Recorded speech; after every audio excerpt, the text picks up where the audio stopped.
you forget the words of the Chief Justice who said, you are 1 minute, Dr. Shantanu Sen. Dr. Shantanu Sen, in a debate, it's not a one-way street. You must listen to the other argument also. And this is not my argument. This is what the Chief Justice of India said. He said, you are saying that the ban of the film is on the basis of 13 people. You can get any 13 people, they'll say ban any movie unless you are showing them cartoons. Maybe people will have objections to cartoons as well. And the Supreme Court also said Section 6 cannot be utilized to put a premium on public intolerance.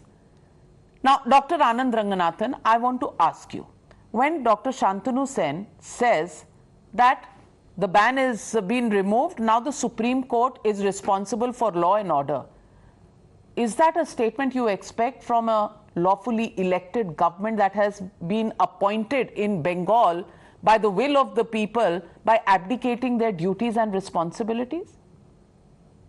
Good evening, Navika. Absolutely not. In fact, if you permit me to say this, I see that possibly as a threat. And everyone must keep their eyes and ears open in Bengal, because some kind of violence might be manufactured just to put the Supreme Court order in bad light and say, see, we told you. Something like Akola might happen here, and it has happened. The law and order situation cannot be preemptive when the censor board, quote unquote censor board, has allowed, or CBFC has allowed a film to be screened, when the High Court and Supreme Courts have allowed the film to be screened. This is preposterous. And as for Dada saying that he's been given a very loose ball, he's hit a sixer, I'm sorry, he's been hit wicket.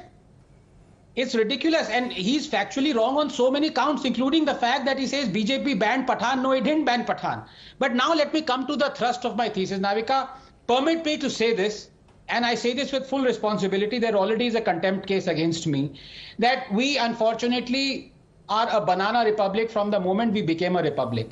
While I partly laud what the Supreme Court has said today, the verdict, I'm appalled that the verdict does not go the full way. Where is the, as they say, cost to company? Where is the compensation? Is this a joke? Is this country a joke? By my reckoning, this film has already earned in the last 10 days 200 crores by screening it in 1,500 theatres all around India. Now, there were 70 theatres that it planned to screen in Bengal. It would have earned more than 50 crores. Why did the Supreme Court say that those 50 crores have to be compensated? The director who's lost that revenue should either be paid by the Bengal government, or even better, by Mamata ji's personal account or the TMC money.